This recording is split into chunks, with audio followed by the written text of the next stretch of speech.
চিকিৎসা নিয়ে কথা বলতে চাই আজকে একটু ভিন্ন রকম ভাবে। মূলত যারা স্বাস্থ্য সচেতন এবং সত্যিকার অর্থে সুস্থ থাকতে চান বা চিকিৎসা করেন তাদের জন্য আজকের এই ভিডিওটি হতে পারে একটা অসাধারণ ভিডিও। তো বিষয়টা হলো যে হোমিওপ্যাথি চিকিৎসা এবং অ্যালোপ্যাথি চিকিৎসার মধ্যে মূলত পার্থক্যটা কি, এবং হোমিওপ্যাথি চিকিৎসা কেন অ্যালোপ্যাথির চাইতে অনেক ক্ষেত্রে অনেক জায়গায় সেরা, এই বিষয়টা নিয়ে কথা বলবো। যদিও দুই জায়গায় পজিশন রয়েছে, দুই জায়গায় দুই ধরনের প্রয়োজনীয়তা রয়েছে, আমি আসলে এটা বলতে চাই। তবে চিকিৎসা ওভারঅল স্বাস্থ্যর দিক থেকে যদি আমরা চিন্তা ভাবনা করি তাহলে দেখা যায় যে আসলে হোমিওপ্যাথি চিকিৎসাটা সত্যি অ্যালোপ্যাথির চাইতে সম্পূর্ণ ব্যতিক্রমী একটা চিকিৎসা পদ্ধতি। তো হোমিওপ্যাথির যে জনক ছিলেন ডক্টর স্যামুয়েল হ্যানিমান, উনি কিন্তু আসলে প্রথমত একজন বড় অ্যালোপ্যাথিক চিকিৎসক ছিলেন এবং অ্যালোপ্যাথি চিকিৎসার উপর তৎকালীন সময়ে তিনি এমডি হয়েছিলেন এবং ভালো রকমের তিনি চিকিৎসা দিতেন। কিন্তু তিনি তখন একটা জিনিস খেয়াল করলেন যে অ্যালোপ্যাথিক এই চিকিৎসার মাধ্যমে যে বিষয়টা হয় যে আসলে কোনো রোগ সত্যিকার অর্থে সুস্থ হয় না। আপনি খেয়াল করে দেখেন, অ্যালোপ্যাথি চিকিৎসায় আপনার কোনোদিন শুনছেন গ্যাস্ট্রিক পুরোপুরি ভালো হয়? এটা কখনো হয় না, স্বাভাবিক হয় না। মানে একজন মানুষ ওষুধ না খেলে যেরকম থাকার কথা বা সুস্থ মানুষ থাকে সেরকম থাকে না।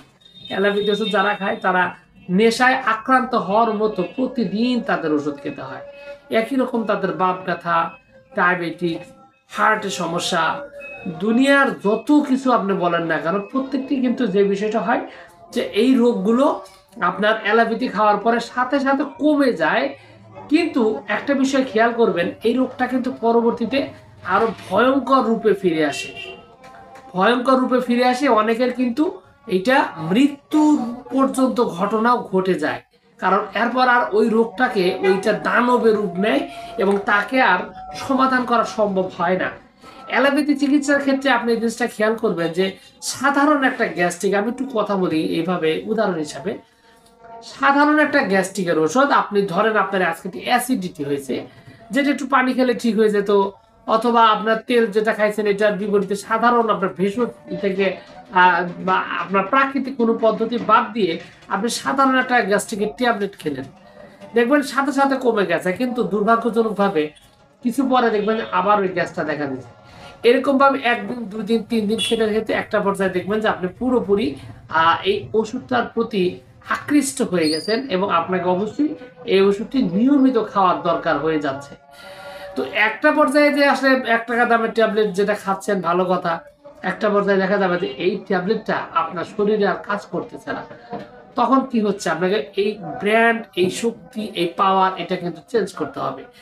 তারপর আপনাকে কি করতে হবে, আপনার আরো বেশি উচ্চ শক্তি, এরকম ভাবে আপনার রোগটা গ্রেড শুধু উপর দিকে যাবে, ওষুধের শক্তি শুধু বাড়তেই থাকবে।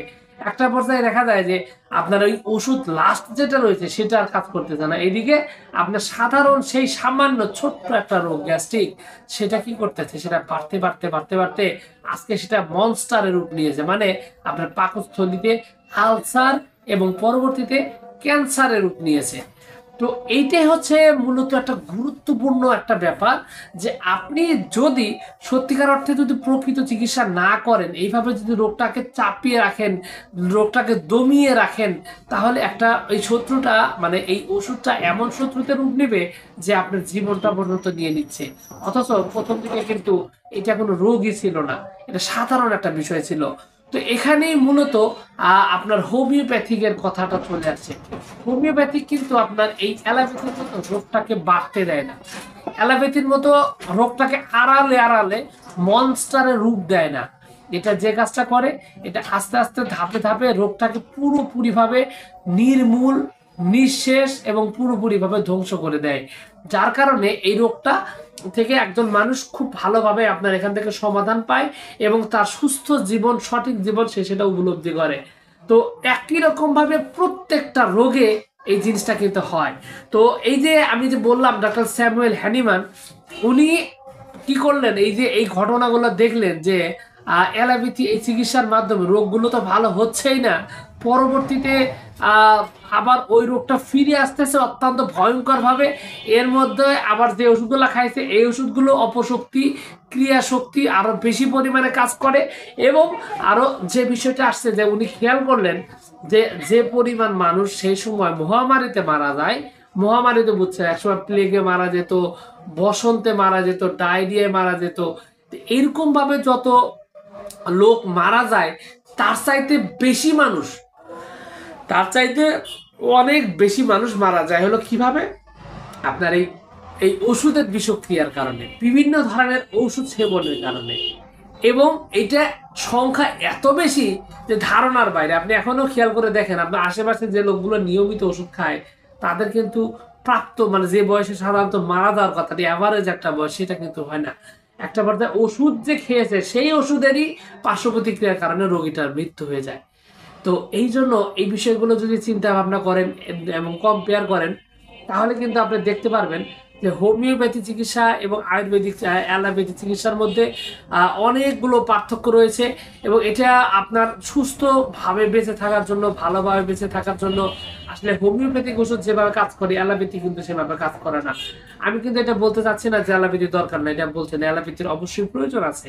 কারণ গুরুত্বপূর্ণ সময় এগুলো সময় তাড়াহুড়োর দরকার হয়, কেউ মানে একদম সিরিয়াস মুহূর্তে এগুলোর দরকার হয়। তবে যে পরিমাণে বর্তমানে অ্যান্টিবায়োটিক ওষুধ, যে পরিমাণে এই যে পাওয়ারফুল ঔষধ, ক্ষতিকর ওষুধ যেভাবে খাওয়া হচ্ছে, যে কিডনির ক্ষতি করার জন্য ওস্তাদ হলো আপনার প্যারাসিটামল ওষুধগুলো।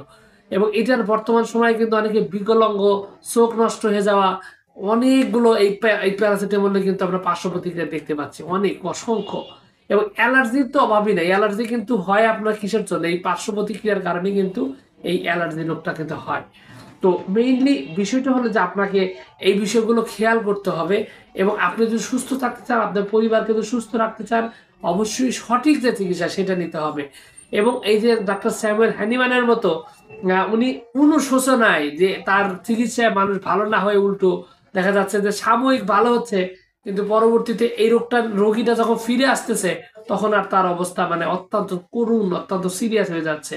তিনি এই ক্ষোভে তিনি কি করেন, তার যে অনুবাদক মানে ভাষান্তর করা, তিনি বই ভাষান্তর করতেন, কিন্তু এই অনুবাদ করতেন, সেই অনুবাদের জায়গাটা কিন্তু পরিবর্তন মানে ওনার যে আগের পেশা সেই পেশায় কিন্তু তিনি ফিরে যান। তো বিষয়টা হলো যে সেখান থেকে ফিরে তারপরে তিনি গবেষণা করে আবার হোমিওপ্যাথিতে জন্ম দেন। হোমিওপ্যাথি অনেকগুলো পরীক্ষা চালান, প্রায় 60টার উপরে ওষুধ পরীক্ষা চালিয়ে তারপর আবার তিনি হোমিওপ্যাথিতে মানে এই হোমিওপ্যাথি নামটা আবার অনেক পরে এসেছে যদিও, তো ওনার এই নতুন চিকিৎসা পদ্ধতি মানুষের সামনে নিয়ে আসেন। তো এগুলা সবই ছিল মানুষের কল্যাণের জন্য। আপনার যদি সুস্বাস্থ্যের অধিকারী হতে চান, আপনাকে ওই অবশ্যই রোগ সম্পর্কে, স্বাস্থ্য সম্পর্কে, শরীর সম্পর্কে ভালো ধারণা থাকতে হবে। তো যাই হোক, সবকিছু মিলে এইটুকু ছিল আজকের ভিডিও। এই ভিডিওটা কেমন ছিল, আপনার কাছে কেমন লেগেছে এটা জানাবেন। আর এই ধরনের স্বাস্থ্য সচেতনমূলক ভিডিও আরো পেতে অবশ্যই চ্যানেলটি সাবস্ক্রাইব করবেন। আপনাদের সকলকে অনেক অনেক ধন্যবাদ। আসসালামু আলাইকুম।